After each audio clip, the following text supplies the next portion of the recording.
1912년 4월 15일 타이타닉호가 침몰하기 직전 JP 모건은 승선을 취소했습니다. 그와 함께 55명의 부유층 인사들도 마지막 순간 배에서 내렸죠. 타이타닉호에는 당시 125만 파운드, 현재 가치로 약 2조 원에 달하는 보험이 걸려 있었습니다. 그리고 침몰한 배는 타이타닉이 아니라 1년 전 사고로 폐선 위기에 놓였던 자매선 올림픽호였다는 주장이 있습니다. 단순한 음모론일까요? 어떻게 이런 일이 가능했을까요? 1912년 4월 10일 영국 사우샘프턴항 화이트 스타라인 소속 RMS 타이타닉호가 첫 항해를 시작했습니다. 목적지는 미국 뉴욕. 승객 2,224명을 태운 이 배는 당시 세계 최대 규모의 여객선이었죠. 신조차 침몰시킬 수 없는 배라는 별명이 붙었습니다. 4월 14일 밤 11시 40분 북대서양 한가운데서 빙산과 충돌합니다. 불과 2시간 40분 만에 배는 완전히 가라앉았고 1,500명 이상이 차가운 바다에서 목숨을 잃었습니다. 생존자는 710명뿐이었죠. 사고 원인은 명확했습니다. 빙산 경보를 무시한 과속운항, 구명보트 부족, 부실한 비상 대응, 영국 정부의 공식 조사 결과도 이를 확인했습니다. 비극적인 해상사고, 대부분은 여기까지만 알고 있습니다. 타이타닉호의 선주였던 JP 모건. 그는 이 배의 처녀 항해를 위해 특별 스위트룸까지 예약해뒀습니다. 그런데 출항 단 하루 전, 건강상의 이유로 승선을 취소합니다. 공식 기록에 따르면 그는 프랑스 액상프로방스에서 요양 중이었다고 합니다. 문제는 이거입니다.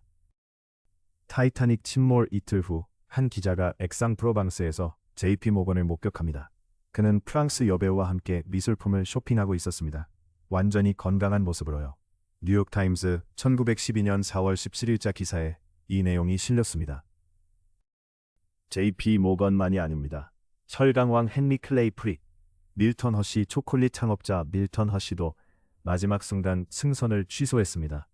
총 55명의 부유층 인사들이 출항 직전 배에서 내렸죠. 우연이라고 하기엔 너무 정확했습니다. 여기서부터가 진짜입니다. 타이타닉호에는 자매선이 있었습니다. 올림픽호. 1911년 6월 14일 진수된 이 배는 타이타닉보다 먼저 완성됐죠. 두 배는 거의 동일한 설계도로 만들어졌습니다. 외관상 구별이 불가능할 정도였습니다. 문제는 올림픽호의 사고 이력입니다. 1911년 9월 20일 올림픽호는 영국 해군 순양함 HMS 호크와 충돌합니다. 선체 오른쪽에 거대한 구멍이 뚫렸고 용골까지 손상됐습니다. 수리비만 25만 파운드, 현재 가치로 4천억 원이 넘습니다. 그런데 여기서 끝이 아닙니다. 보험사 로이드는 이 사고의 책임이 올림픽호에 있다고 판정했습니다. 보험금 지급을 거부했죠. 화이트 스타라인은 졸지에 수리비 전액을 떠안게 됐습니다. 설상가상으로 올림픽호의 용골 손상은 완전한 수리가 불가능했습니다. 배는 운항할수록 기울어졌고 승객들의 불만이 쏟아졌습니다. 1912년 2월 올림픽호는 또다시 벨파스트 조선소로 들어갑니다. 공식적으로는 프로펠러 블레이드 교체를 위해서였죠. 그런데 이상한 점이 있습니다.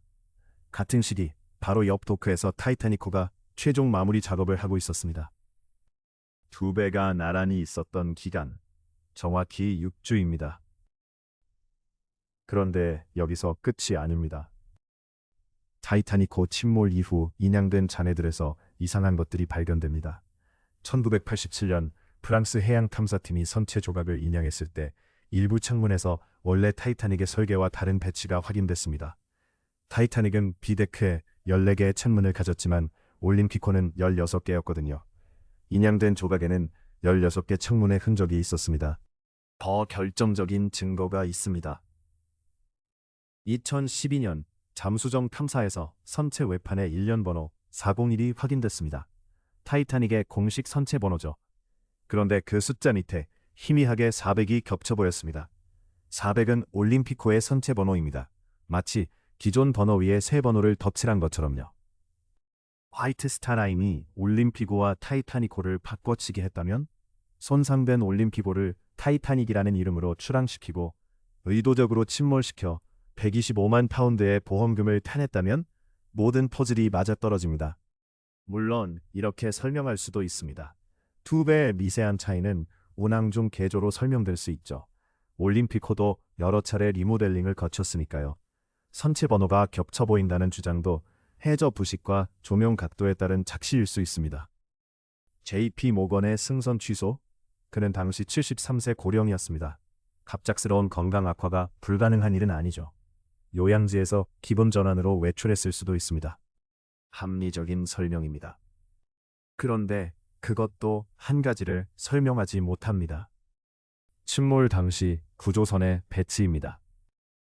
타이타닉호가 빙산과 충돌한 위치에서 불과 19km 떨어진 곳에 캘리포니언호가 정박해 있었습니다. 이 배의 선장 스탠리 로드는 타이타닉의 조난 신호를 분명히 봤습니다.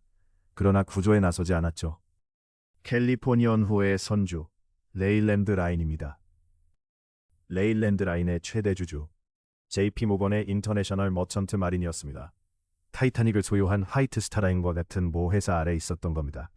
만약 이것이 계획된 보험 사기였다면 시나리오는 이랬을 겁니다. 손상된 올림픽호를 타이타닉으로 위장해 출항시킨다. 미리 배치된 캘리포니언호가 대기한다. 빙산이 많은 해역에서 천천히 충돌시킨다. 캘리포니언호가 승객을 구조한다. 배만 침몰시키고 보험금을 받는다. 그런데 계획이 틀어졌습니다. 타이타닉이 예상보다 빨리 침몰한 겁니다. 캘리포니언호가 도착하기도 전에요. 그래서 스탠리 로드 선장은 구조에 나서지 못한 것이 아니라 나서지 않은 겁니다. 이미 실패한 작전이었으니까요. 스탠리 로드 선장은 평생 이 사건에 대해 침묵했습니다. 그리고 JP 모건은 타이타닉 침몰 1년 후 모든 해운 사업에서 손을 뗐습니다. 진실은 3,800m 바닷속에 잠들어 있습니다. 선체는 2030년경이면 완전히 부식돼 사라질 거라고 합니다. 증거도 함께 사라지겠죠. 1,500명의 목숨을 앗아간 비극. 그것이 단순한 사고였을까요? 아니면 역사상 가장 거대한 보험 사기의 희생양이었을까요? 여러분은 어떻게 생각하십니까?